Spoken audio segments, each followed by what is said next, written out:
Oke, kembali lagi di podcast Bidasari. Kembali lagi bersama saya Yuda Wibisono. Dan hari ini kita kedatangan tamu yang spesial. Beliau seorang wartawan, juga dari sebuah asosiasi pekerja dan serikat buruh ya. Di samping saya sudah ada Pak Edward. Ya, Gimana kabarnya Pak hari ini Pak? alhamdulillah sehat Bang. Sehat ya Pak ya? Alhamdulillah sehat. eh Apa nih Pak?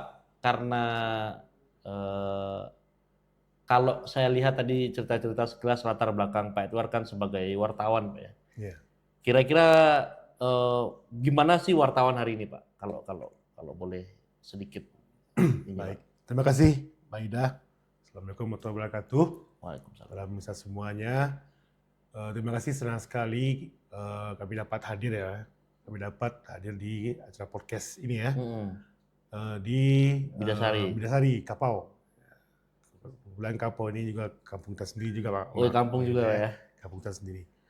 Dan tadi sudah bincang-bincang juga dengan Mbak Yuda juga kan, kayak dengan wartawan hari ini. Wartawan Ya hari kan? ini ya. Ya. Kalau kita melihat wartawan hari ini eh, eh, masih mendapatkan tempat lah. Masih benar. Hasilnya masih tetap eksis, tetap dengan pekerjaan tugas sehari-hari gitu kan, tugas liputan gitu kan, dan juga masih tetap istilahnya menjadi mitra yang baik buat stakeholder gitu kan, buat lembaga-lembaga seperti pemerintah kota gitu kan, atau lembaga-lembaga terkait lainnya gitu kan. Nah, kalau kita melihat dari bagaimana kondisi wartawan hari ini, mungkin kita lebih melihat dari persoalan kesejahteraannya mungkin. Kesejahteraannya. Artinya bagi seorang wartawan, beban tugas yang banyak itu mungkin sudah menjadi sarapan Sarapannya tiap hari gitu, tiap hari ya. atau konsumsi atau mungkin asupan tiap hari gitu kan, beban tugas itu.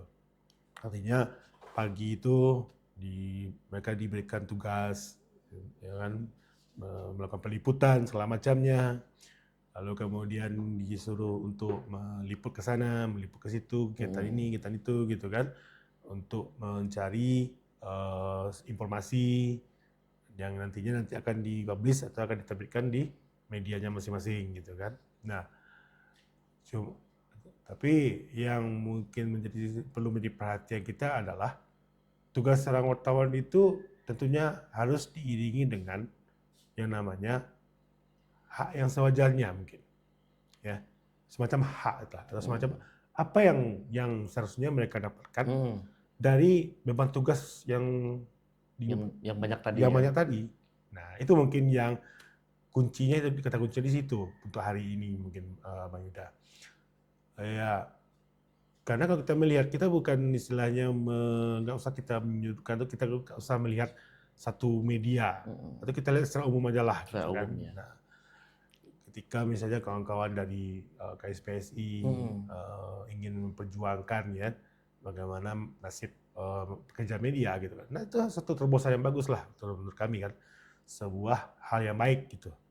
Karena memang bagaimanapun pekerja media juga butuh yang namanya mitra yang juga bisa memperjuangkan hak mereka, juga memperjuangkan suara mereka, ya kan? Khususnya kepada perusahaan terkait gitu kan, tempat mereka bekerja, tempat mereka bernaung sekarang gitu kan. Nah, artinya seorang pekerja media itu mungkin merindukan yang namanya apa sih yang harusnya mereka dapatkan gitu. Apa yang seharusnya mereka terima dari yang sudah mereka kerjakan, yang sudah mereka berikan, yang sudah mereka sumbangsikan untuk medianya gitu kan. Seharusnya apa yang mereka dapatkan gitu kan. Apakah itu dalam bentuk honorkah namanya, insentifkah namanya, atau apa gitu kan. Yang penting ada semacam hak-hak seperti itu yang seharusnya mereka terima gitu kan, dari apa yang sudah mereka kerjakan. Nah, mungkin secara globalnya, secara umumnya untuk kondisi wartawan hari ini, menurut pandangan saya seperti itu. Oke.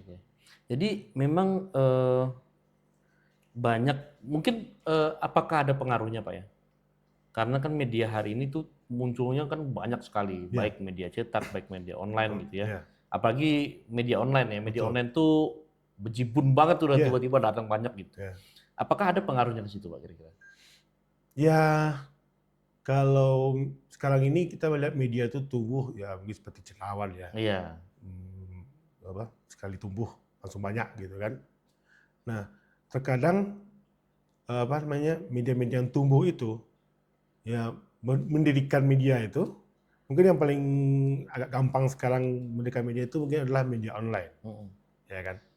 Kita melihat media online dengan berbagai merek, dengan berbagai nama gitu kan. Iya, iya. Wah, gampang sekali tumbuh. Kadang namanya aneh-aneh gitu. Karena namanya itu di luar nalar juga ya. Iya. Apa artinya ini ya kan? Kadang bahasa Indonesia diminangkan, Iya, iya, iya. bahasa Minang di Indonesia kan Betul, misalnya betul, kan. betul. Yang penting ada nama khasnya gitu kan. Nah, itu gampang sekali sekarang ini berdirinya gitu, membentuknya Bang Ida untuk media online gitu kan. Nah, pertanyaan kita ya balik ke tadi, kira-kira dengan mereka buat media online dan mereka merekrut wartawan mungkin atau merekrut reporter misalnya, nah dari manakah mereka bisa mengkaji lah atau mereka hak wartawannya atau mereka hak reporternya? Karena kalau secara umum kita melihat sekarang ini, ya media belum bisa lepas ya dari yang namanya mencari omset, Bang. Iya, betul. Ya, omset itu ya seperti iklan, seperti pariwara. Pariwara itu maksudnya liputan khusus. Ya, gitu. liputan khusus ya. Yang mungkin 1 halaman, setengah halaman gitu kan. Atau iklan 1 halaman misalnya, setengah halaman misalnya. Itu kita belum bisa, media hari ini belum bisa lepas dari yang namanya sistem mencari omset itu, Bang. Mencari omset, betul. Nah, yang namanya kalau misalnya tidak ada omset, ya media pun ya agak sesak nafas juga ya kan, ya bagaimana kalau untuk cetak misalnya, bagaimana membayar uang cetak, Iya, cetak koran misalnya, cetakan misalnya.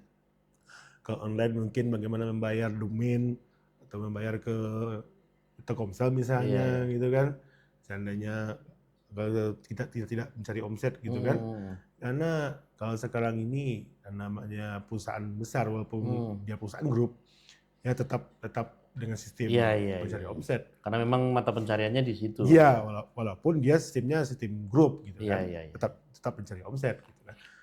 Ya memang saya lihat gini Bang, kemarin saya dapat info bahwa ada perkumpulan wartawan ya, wartawan kemudian bergabung dengan KSPSI. Betul.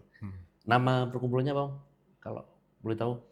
Saya kebetulan mengusung wartawan parlemen kemarin gitu kan. Wartawan parlemen Bukit Tinggi ya kan.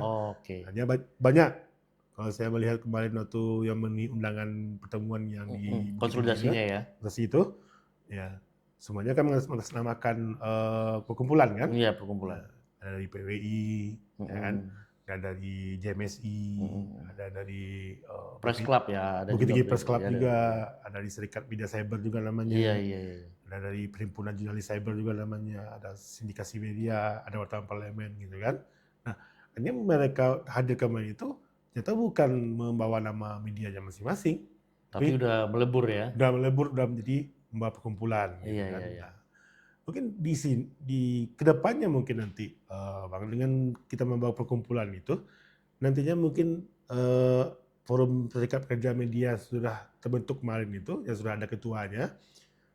Nah, nantinya bisa memperjuangkan ya atau membela kepentingan atau masa depan kawan-kawan pers ini, ya mungkin tidak menggandeng medianya masing-masing, tapi atas nama perkumpulan. Iya, perkumpulannya udah melebur di situ ya. Melebur di situ. Nah, kebetulan perkumpulan itu terdiri dari berbagai wartawan dari media yang berbeda. Ya. Nah, itu dia Bang. Ya, memang corong, saya rasa karena KSPSI itu kan kumpulan serikat pekerja seluruh Indonesia, gitu kan. Artinya pekerja itu kan baik dia wartawan, baik dia saya juga kan sebagai dosen atau kemudian baik dia buruh, baik dia di terminal, apapun itu kan tergabung di situ. Baik teman-teman ini sekarang pekerja media juga di situ kan. Artinya memang KSPSI itu kan corong yang memang tepat untuk apa namanya, untuk menyalurkan suara. Apalagi ini Bang, momen sekarang May Day ya, besok kan May Day. Hari buruh gitu kan. Hari buruh kan. Itu kan corong yang paling tepat. Kira-kira kalau dari teman-teman media sendiri, momen May Day ini gimana Bang? Apa yang akan dilakukan mungkin, atau perjuangan pergerakan apa yang mungkin akan dilakukan, atau barangkali memandang May Day itu seperti apa sih? Iya. Ini dari sudut pandang saya Iya. sendiri dulu ya, Pak Yuda ya.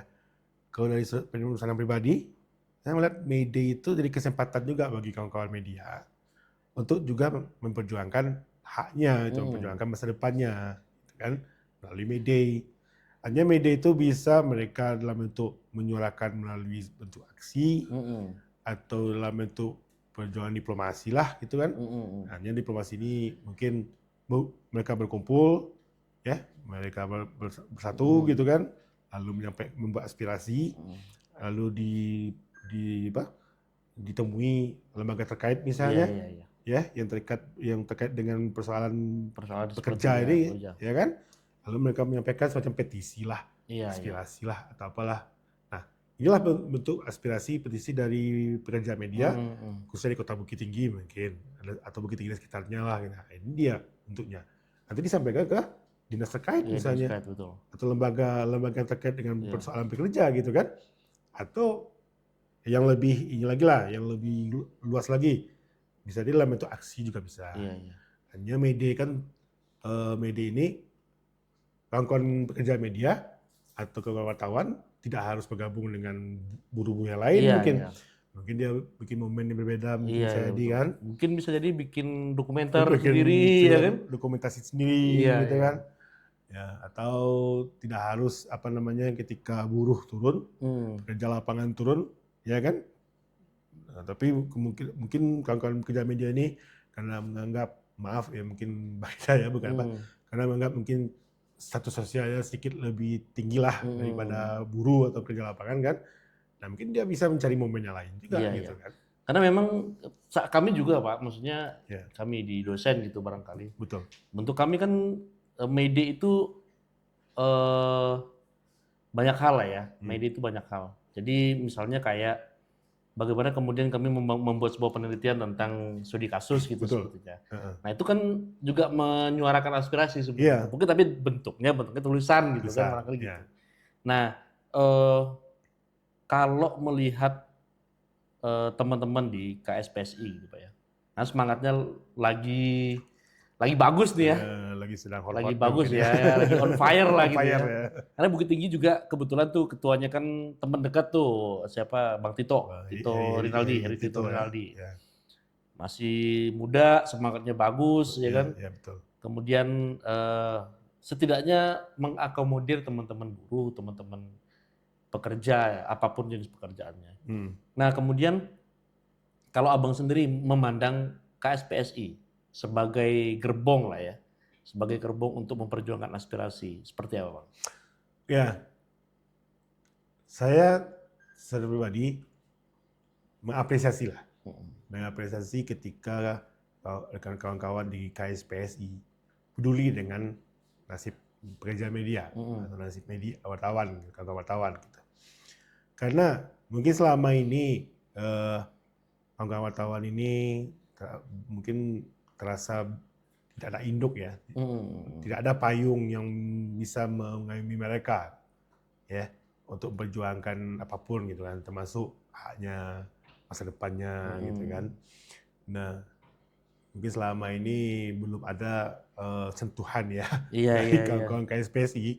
Nah, sekarang ada ide dari kawan-kawan KSPSI untuk bagaimana memperjuangkan nasib dari pekerja media atau nasib dari kawan-kawan jurnalis atau wartawan gitu kan. Nah, saya kira itu hal yang bagus menurut saya, ide yang baik lah, terutama untuk kawan-kawan media itu sendiri. Karena kalau saya melihat KSPSI ini dari fungsinya mungkin ya, bisa nanti mencoba untuk memperjuangkan kertas gitu kan, bahwa ini loh kawan-kawan pekerja media ini loh kawan wartawan ini, mereka juga punya hak loh, mereka juga wajib sejahtera, mereka juga wajib dijamin juga ininya hidupnya gitu kan. Tidak hanya buruh yang lain, tidak hanya pekerja lapangan yang lain. Betul. Media juga butuh diperjuangkan, butuh diayomi juga gitu kan, butuh diperhatikan Betul juga diperhatikan, nasibnya betul. gitu kan. Nah saya kira dengan ide dari kawan-kawan KSPSI itu sudah hal yang luar biasa menurut saya. Iya. Itu sebenarnya menarik Pak, karena wartawan itu salah satu profesi yang seksi lah ya. Karena dia menjadi corongnya masyarakat ke Ya, pemerintah, betul, dari pemerintah infonya ke masyarakat. betul. Apalagi dulu kalau kalau kita kecil-kecil, kalau saya ya kecil-kecil, mungkin dulu hanya ada TVRI gitu barangkali kan. Jadi Ya, nonton satu media ya cuman TVRI betul. saja Iya, gitu kan. iya, Terus ketika nama kita atau apapun yang kita bikin terpampang di sebuah majalah koran gitu ya, itu kan senangnya luar biasa tuh. iya. Media hari ini karena sudah makin banyak Pak ya, ada YouTube, ada ya apalagi tambah Ada AI sekarang ya, TikTok juga gitu kan. TikTok ya, Iya, semua bisa jadi media kan betul. gitu. Nah, menurut Pak Edward sendiri, media yang banyak hari ini, ada YouTube, ada Instagram, bahkan ada Facebook, bahkan orang dengan gampangnya mempublish sebuah berita yang belum tentu faktual gitu ya, Iya. kepada rekan-rekan penonton gitu ya. Itu melihatnya gimana ya Pak? Secara mungkin dia dipermudah, tapi informasinya dipermudah, tapi itu tadi secara faktualnya itu perlu dipertanyakan lagi kan. Kalau Pak Edward melihat itu gimana kondisinya Pak? Ya, kita coba melihat dari koran dulu lah. Iya. Ya. Kalau cetak, media cetak, itu kefaktualannya itu wajib ya, harus faktual. Informasi harus faktual, aktual, harus benar ya. Yang 5W1H itu 5W1H-nya isi baku ya. itu tidak boleh tinggal gitu kan. Termasuk TV juga misalnya kan, maka bedanya kalau koran dalam bentuk tulisan cetak, kalau TV dalam bentuk visual gambar ya. gitu kan. Nah, sekarang ada yang namanya media YouTube, ada TikTok segala macam. Nah, mungkin secara kefaktualannya ya dia bisa mengekspos gitu kan, mengambil kejadian pada saat itu, ya kan. Tapi ya kalau secara naratifnya itu masih banyak yang perlu disempurnakan secara naratifnya ya, kalau secara narasinya gitu kan. Iya. Karena yang mereka sampaikan di TikTok, YouTube atau di yang lain itu kan cuman yang laporan pandangan matanya aja. Iya. Apa yang mereka lihat, terus mereka videokan, mereka record gitu kan, mereka rekam segala macamnya, lalu mereka tayangkan gitu kan. Ya, tapi secara data, Iya. secara naratifnya gimana? Ya kan? Masih banyak yang perlu dilengkapi cross gitu check kan, lah di ya. cross check lagi, Iya. ya kan? Kalau sekedar cuma laporan pandangan mata, ya nggak masalah. Sekedar mengabarkan telah terjadi situasi, misalnya ada peristiwa ini di sini, lokasi di sini, ya kan?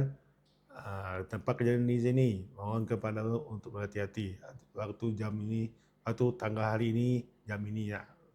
Kan cuma sekedar melaporkan di lokasi kejadian, bagaimana situasi kejadian itu aja, ya kan? Dalam bentuk narasi dikit seperti itu, narasi ringkas seperti itu gitu kan. Nah, tapi terkadang di YouTube atau di TikTok segala macamnya itu tidak dijelaskan apa namanya siapa pelakunya, maaf ya, siapa pelakunya, siapa korbannya mungkin betul. gitu kan. Nah, terus data-data yang lain gitu kan, kan tidak kurang dijelaskan di situ gitu.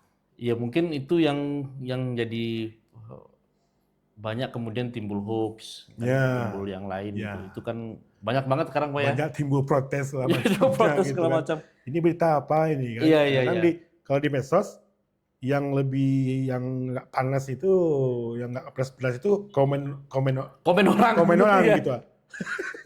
Itu lebih hot daripada beritanya gitu. Lebih hot daripada beritanya, iya. Ada ngejan, berita apa ini? Berita sampah apa ini yang hoax, sampah katanya kan. Nah, padahal kita udah capek-capek kami video, kita udah pergi ke lokasi gitu kan. Ketika kita posting gitu kan, rupanya komen itu nggak ada yang enak didengar semua gitu kan. Iya. Ya itu memang Saya lihat memang itu proses apa lah ya, Bang. Ya, Proses bahwa di Indonesia tuh media tiba-tiba langsung makjleb banyak itu ya, tadi.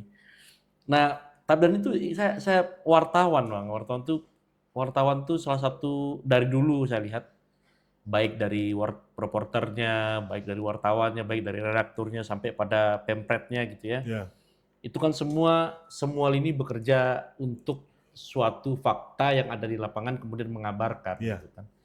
Nah, menurut saya sampai hari ini wartawan itu masih pekerjaan yang cukup seksis gitu. ya, Dan memang saya sendiri karena memang dulu pernah di media juga Bang ya. ya, Walaupun udah pensiun muda gitu. Kalau kalau teman-teman kan kegelisahannya adalah menuntut haknya, Bang. Kalau ya, saya bukan itu dulu, Bang. Pensiunnya. Pensiunnya karena kalau saya teruskan itu sebuah berita itu dulu, mungkin sekarang kita nggak ketemu gitu. gitu. Nah, itu yang saya bilang bahwa artinya slogannya aja dulu kalau saya ingat dulu pertama-pertama saya belajar jadi wartawan adalah wartawan siap mati kan gitu. ya, Itu slogan yang sampai hari ini banyak teman-teman wartawan masih pegang itu karena apapun cari untuk sebuah fakta. Artinya kerja mereka berat. Kerja mereka bukan hanya sekedar ambil informasi kemudian mengabarkan. Bukan hanya itu. bukan.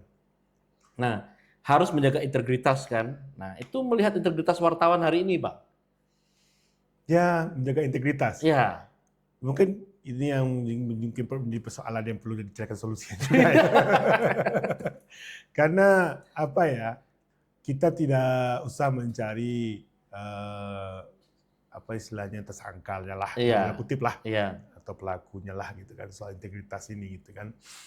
Tapi mungkin saran lah, kita seperti harusnya memberikan Iya, saran lah ya, ya. Bang ya. Bahwa yang namanya kita di media ini independensi itu penting. Iya, iya. Harus terus dijaga independensi, integritas yang seperti yang Mbak Indo sampaikan tadi, Hmm. ya kan. Menjaga jarak, ya, menjaga jarak yang cuman segini Iya, itu penting loh, penting, betul. Bang. Nah, sedangkan apapun kita, dengan narasumber mungkin, dengan satu lembaga mungkin, atau dengan pejabat, atau dengan boleh personal, boleh lembaga, atau siapa saja, Iya. sedangkan apapun kita, seakrab apapun kita, ada jarak yang cuma segini, yang harus tetap kita jaga, Iya. yang harus tetap kita pelihara. Jangan sampai istilahnya kita ini seperti ya direndahkan gitulah, ya kan? Kita cuma diukur dengan ya maaf lah, kita nggak usah sebut lah. Nah, artinya yang istilahnya membuat kita terasa terlecehkan lah gitu Iya, kan. iya, iya. Islam nominalnya tidak segi keluar gue diriwat Pak. Gitu. Ah, Nah, iya, itulah iya. istilahnya kan. Nah itu yang perlu kita jaga Pak, Bang. Nah kita mungkin memberikan saran bahwa sehebat apapun kita, ya mungkin jaringan kita bagus, ya networking kita bagus, ya cara pendekatan kita bagus gitu kan, link kita banyak gitu kan. Tapi bagi saya adalah kita tetap menjaga jarak. Iya, iya. Walaupun jaraknya tidak segini, tapi segini Bang. Iya, iya. Itu harus kita jaga. Enggak, tapi kita tidak boleh terlalu menjaga jarak. Iya, iya. Karena kalau kita terlalu menjaga jarak, ya kita kehilangan Networking kehilangan ya, momen betul. kita, Iya. kehilangan networking juga kita. Ruginya ya kita juga yang merasakan kan. Betul. Tapi ada cuma segini yang harus kita jaga. Iya, iya, iya. Supaya istilahnya mereka itu atau walaupun personal walaupun lembaga gitu tetap menganggap bahwa wah wartawan itu juga ya masih apalah kita. Menjaga integritasnya ya. Menjaga integritasnya lah. Dia Iya, juga iya. punya apa sendirilah gitu kan. Nah, jadi tidak mudah leceh-lecehkan gitu. Nah, ya, itulah istilahnya Iya, kan. iya, iya. Nah, bagi saya itu tetap harus dijaga. Iya, betul. Walaupun istilahnya kita tidak pernah menutup tidak menutup diri juga. Iya. Kalau kita menutup diri, ya rugi. Yang rugi kita juga. Kita sendiri kan. Iya, betul. Ya, kenapa kita menutup diri? Betul. Malah kita disarankan kalau kita di media ini membuka diri seluas-luasnya lah. Iya, gitu betul. Kan? Membuka networking seluas-luasnya. Iya. Membuka rekanan mitra seluas-luasnya. Karena ya memang mereka itulah yang jadi objek kita. Betul. Ya kan? Objek berita kita, ya kan? Mungkin ketika kita punya program misalnya, atau kita punya ide, inovasi misalnya, nah kita bisa ajak mereka juga gitu kan. Iya, iya. Pak, Bu, gimana kalau kita bikin Sesuatu ya. sesuatu, Iya, iya. bikin inovasi ini, kita bikin kegiatan ini, bikin Iya. event ini, bikin acara ini, bisa nggak? Mau nggak Ibu jadi mitra kita? Iya, iya, iya. Nanti kita, nanti Ibu lembaga Ibu, kantor Ibu atau kantor Bapak penyelenggaranya, Iya, iya. nanti Kita yang ini ya. kita jadi pelaksananya gitu. Ya, Nah, kira-kira seperti itu, Bang. iya, iya. Terakhir Bang, itu karena bicara tentang mitra tadi ya. Gimana menurut Abang ketika pertama sampai di Welcome to Bidasari ya? Ya, Gimana? kalau kesan saya Iya. pertama kali nyampe di Bidasari ini, Mm-mm. saya seperti bernostalgia, Pak Yuda. Iya, nostalgia ya. Saya seperti pulang kampung lah, Semua pulang kampung ya. karena memang dulu masa kecil saya di sini. Oh, Saya dulu SMP di sini juga. di Kapau ya. Di Kapau ini, di atas Bidasari ini. Oh, Ya, di SMP Kapau yang SMP 3 yang SMP di 3, atas, ya, SMP SMP 3 Kapau, ya. Tangkamang kan. Saya SMP di sini, masa kecil saya di sini, kampung kakek juga di sini gitu kan. Jadi saya merasa kalau dari Kapau apalagi Jurong Induring ini itu sudah seperti kampung saya sendiri kampung gitu halaman kan. ya. Kampung halaman lah. Iya, iya. Artinya seperti nostalgia lah. Iya, nggak asing lagi Nggak lah asing lagi terhadap lah. ini ya, Iya. suasananya ya. Nah, iya seperti itu. Dan ini juga Pak, barangkali Pak suatu saat nanti entah kapan waktunya kami dari Bidasari open, terbuka untuk kerjasama apapun ya. Boleh? Barangkali nanti teman-teman di Bidasari bisa punya kelas penulisan berita atau wartawan gitu barangkali ya. Iya. Itu menarik itu sepertinya itu. Iya. Karena memang kelas menulis berita boleh, kelas bagaimana trik-trik menjadi seorang reporter juga bisa. Iya, iya, iya, iya. Jadi seorang wartawan juga bisa. Jadi kita bisa bikin kelas khusus lah, misalnya kan. Apa-apa. Ya, itu menarik tuh. Nanti kita siap mitra, kita siap bantu nanti. Iya, siap-siap. Mumpung ada teman-teman dari Bidasari, gimana kalau kita bikin kelas wartawan gitu, cocok ya? Boleh ya, cocok ya? Oke, sip, bagus. Ya. Saya itu aja Bang. Kalau tim sepakat atau kalau tim oke, teamworknya oke, atau oke semua. Pak dosennya oke, saya juga oke gitu kan. saya sini akur aja. Iya. Nggak masalah. Saya bantulah nanti. Siap. Oke Pak Dewa, terima kasih banyak Sama-sama, Bang. bincang hari ini. Ya, sama-sama. Semoga sehat selalu dan semoga apa yang selalu kita Amin. perjuangkan membuahkan hasil yang baik ya. Ya. Dan terima kasih untuk hari ini Pak Iwar. Ya, sama-sama Bang. Oke, teman-teman Bidasari, kita sudah di penghujung acara dan terima kasih untuk tetap nonton di YouTube-nya Bidasari. Juga jangan lupa subscribe, jangan lupa ikutin konten-konten di YouTube Bidasari yang mengedukasi, semoga menarik dan menambah ilmu pengetahuan teman-teman sendiri. Terima kasih, sampai jumpa di episode selanjutnya. Terima kasih.